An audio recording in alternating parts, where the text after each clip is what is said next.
ಆದರೆ ಅದನ್ನು ಥಿಯೇಟ್ರಲ್ಲಿ ಜನ ಬರೋ ಥರ ಮಾಡೋದು ನೀವು ಮೀಡಿಯಾದವರು. ಇವತ್ತು ಟೈಗರ್ ಪ್ರಭಾಕರ್ನ ನೀವು ನೋಡಿಲ್ಲ. ನಮ್ಮ ಯಜಮಾನರು ಸುಧೀರ್ ಅವರು ಒಟ್ಟೊಟ್ಟಿಗೆ ಪಾಠ ಮಾಡಿದವರು.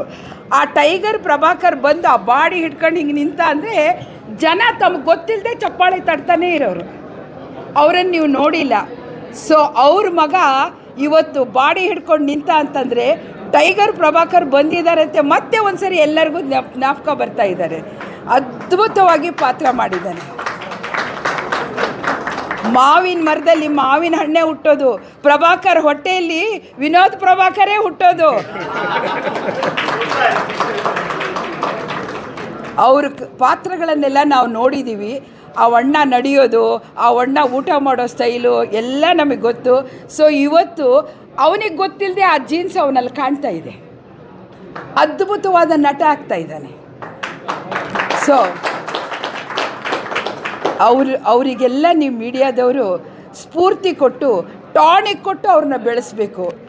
ಇನ್ನು ಶ್ರುತಿ ಮ್ಯಾಮ್ ಚಿತ್ರ ನೋಡಬೇಕು ಅಂದರೆ ಎಲ್ಲರೂ ಖರ್ಚಿಫ್ ಇಟ್ಕೊಂಡೇ ಹೋಗೋದು. ಖರ್ಚಿಫ್ ಇಟ್ಕೊಂಡು ಹತ್ಕೊಂಡು ಕಣ್ಣೆಲ್ಲ ಊದಿಸ್ಕೊಂಡು ಬರೋದು. ಇವತ್ತು ಅವರು ಡಾನು, ನಾನು ಶ್ರುತಿ ಅಳಬುರ್ಕಿ ಅಲ್ಲ, ನಾನು ಡಾನು ಅನ್ನೋದು ತೋರಿಸ್ಕೊಟ್ಟಿದ್ದಾರೆ. ಸೊ ಅದು ಕಲಾವಿದನಲ್ಲಿ ಇರೋ ಒಂದು ಟ್ಯಾಲೆಂಟ್, ಕಲೆ.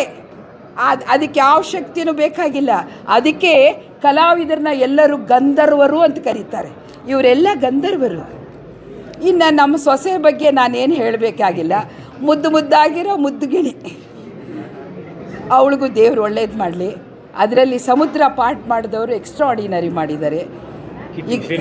ಶ್ರೀನಗರ ಕಿಟ್ಟಿಯವರು. ಇವರೆಲ್ಲರಿಗೂ ದೇವರ ಆಶೀರ್ವಾದ ಸಿಗಲಿ. ಆ ರಾಘವೇಂದ್ರ ಸ್ವಾಮಿ ಇವ್ರನ್ನೆಲ್ಲ ಎಲ್ಲೋ ಹೋಯ್ತಾನೆ. ಯಾಕೆಂದರೆ ಬೇಡ್ರ ಕಣ್ಣಪ್ಪ ಮಾಡುವಾಗ ರಾಜ್ಕುಮಾರ್ ಅವರು 2 ದಿವಸ ಊಟನೇ ಕೊಡ್ತಾ ಇರಲಿಲ್ವಂತೆ. ಇದೇನು ಪಿಕ್ಚರ್ ಮಾಡ್ತಾ ಇದ್ದಾರೆ ನನಗೆ ಅಂತ ಬೇಜಾರು ಮಾಡ್ಕೊಂಡಿರೋ ದಿನಗಳನ್ನು ನಾವು ನೋಡಿದ್ದೀವಿ. ಇವತ್ತು ಆ ಬೇಡ್ರ ಕಣ್ಣಪ್ಪ ಅವರಿಗೆ ಹೆಂಗೆ ಆಶೀರ್ವಾದ ಮಾಡ್ದ, ಈ ಮಾದೇಶ ಇವರಿಗೆ ಆಶೀರ್ವಾದ ಮಾಡ್ತಾನೆ.